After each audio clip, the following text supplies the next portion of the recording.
একদিকে যেরকম শঙ্করাজ্যর বাড়িতে চলছে ইডি তল্লাশি, অন্যদিকে শঙ্করাজ্যর ভাইয়ের আইসক্রিম ফ্যাক্টরি অর্থাৎ যে আইসক্রিম কারখানা রয়েছে সেখানেও কিন্তু ইডি তল্লাশি জারি রয়েছে।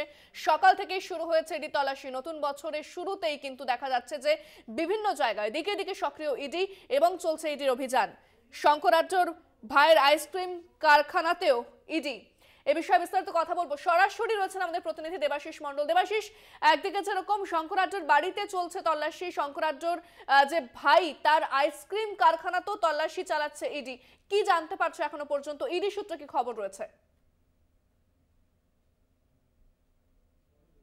দেখো ইন্দ্রাণী, বনগাঁর আজকের প্রায় 5 জায়গায় ইডি তল্লাশি চলছে একযোগে। তার মধ্যে প্রাক্তন চেয়ারম্যান শঙ্কর আড্ডো যেমন রয়েছেন, তার শ্বশুরবাড়িতে তল্লাশি চলছে, শঙ্কর আড্ডোর বাড়িতে তল্লাশি চলছে। পাশাপাশি শঙ্কর আড্ডোর ভাই মলয় আড্ডো, তার যে আইসক্রিম কারখানা রয়েছে অঞ্জলি আইসক্রিম কারখানা, সেখানে কিন্তু তল্লাশি চলছে। এটি গাইঘাটা থানার যশোর রোড লাগোয়া এই আইসক্রিম কারখানা, এখানে কিন্তু তল্লাশি চলছে। ভোর 7টা নাগাদ আজকের 7 জনের একটা প্রতিনিধি দল ইডি আধিকারিকরা তারা কিন্তু এই আইসক্রিম কারখানার ভেতরে ঢোকেন এবং তল্লাশি শুরু করেন। এবং যেটা জানা গেছে যে এই আইসক্রিম কারখানায় কিন্তু মলয় আড্ডো থাকতেন না, তার যে কর্মচারীরা যারা থাকতেন সেই কর্মচারীরা তাদের জিজ্ঞাসাবাদ প্রথমে শুরু করে এবং কর্মচারীদের জিজ্ঞাসাবাদ করার পরে আমরা দেখলাম যে কিছুক্ষণ আগে বেশ কয়েকজন কর্মচারী তারা কিন্তু বেরিয়ে গেলেন। তাদের যেটা বক্তব্য যে মালিক এখন বা এই আইসক্রিম কারখানায় এসছেন মলয় আড্ডো, তারপরে তাদেরকে ছাড়া হয়।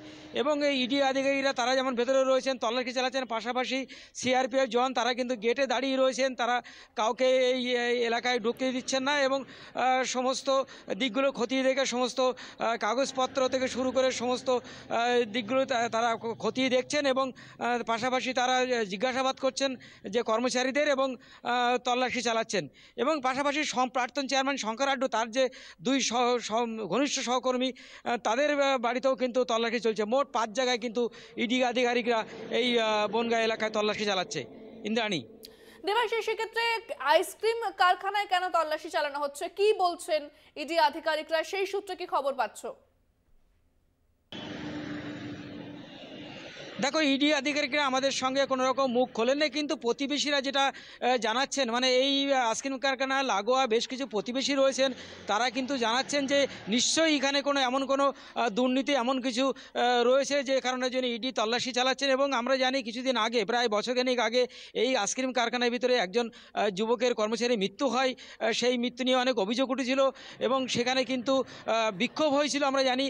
তো এবং এই যেহেতু এটা শঙ্কর আড্ডোর ভাই মলয় আড্ডো এবং তার সঙ্গে কোনো রকম যোগসূত্র রয়েছে কিনা সমস্ত ব্যাপারগুলো খতিয়ে দেখছেন ইডি আধিকারিকরা।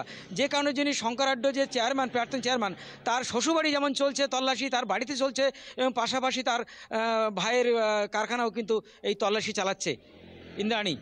একেবারে ধন্যবাদ দেবাশিস, আমাদের সঙ্গে সরাসরি ছিলেন প্রতিনিধি দেবাশিস মণ্ডল। এবং যে খবরের দিকে নজর রেখেছে, একদিকে যেরকম শঙ্করাজ্যর বাড়ি এবং শ্বশুর বাড়িতে চলছে ইডি তল্লাশি, অন্যদিকে শঙ্করাজ্যর ভাইয়ের আইসক্রিম কারখানাতেও ইডি তল্লাশি চলছে। পাশাপাশি দুটো ছবি আপনাদের সামনে আমরা ইতিমধ্যেই তুলে ধরেছি। দেখা যাচ্ছে যে একদিকে যেরকম আইসক্রিম কারখানাতে রয়েছেন ইডি আধিকারিকরা, চলছে তল্লাশি।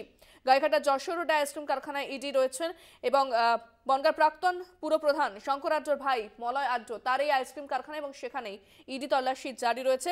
অন্যদিকে শঙ্করাজ্যর কয়েকটি বাড়িতে সকাল থেকে চলছে ইডি তল্লাশি। শুধুমাত্র তার বাড়ি নয়, শ্বশুর বাড়িতেও চলছে ইডি অভিযান।